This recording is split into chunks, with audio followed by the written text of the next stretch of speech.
सांगली लोकसभा मतदारसंघातील आज अर्ज माघार घेण्याचा शेवटचा दिवस असताना संपूर्ण महाराष्ट्राचे लक्ष लागलेल्या सांगली लोकसभा मतदारसंघावर लढत दिसून येत आहे। त्यामध्ये काँग्रेसचे विशालदादा पाटील यांनी अपक्ष अर्ज भरला आहे। तरी त्याकडे सगळ्यांचे एकच लक्ष आहे की आज अपक्ष अर्ज माघार घेणार की लढणार हा प्रश्नचिन्ह सगळ्यांच्या समोर होता। आणि त्याचा खुलासा करत असताना सांगलीतील विशालदादा पाटील यांचे काही कार्यकर्ते वसंतदादा भवन येथे पत्रकार परिषदेसमोर बोलताना सांगितले की कोणत्याही परिस्थितीत विशालदादा पाटील माघार घेणार नाही आणि ही निवडणूक विशालदादाच्या हातात नाही तर सर्व कार्यकर्त्यांनी आपल्या हातात निवडणूक घेतली आहे। त्यामुळे विशालदादा पाटील हे माघार घेणार नाही व सांगलीमध्ये बहुरंगी लढत दिसून येत आहे।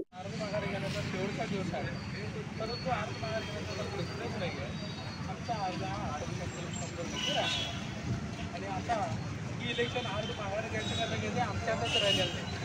सांगली जिल्ह्याची जी जनता आहे वसंतदादांचा वारसा आहे त्याला आणि त्यामुळं जनतेने ठरवायचं आहे अर्ज मागे घ्यायचं का नाही घ्यायचं। परंतु आज आम्हाला असं दिसतंय की आता आमच्या जनतेच्या रेट्यामुळं जरी उमेदवार जरी म्हणाला आम्ही अर्ज मागे घेतो तरीसुद्धा लोक त्याला उमेदवार अर्ज मागे देणार नाही। आता सांगली परिस्थिती आपल्याबरोबर युवक कार्यकर्ते आहेत सुधीर पाटील, मला सांगा विशाल पाटील अर्ज मागे घेणार आहेत का?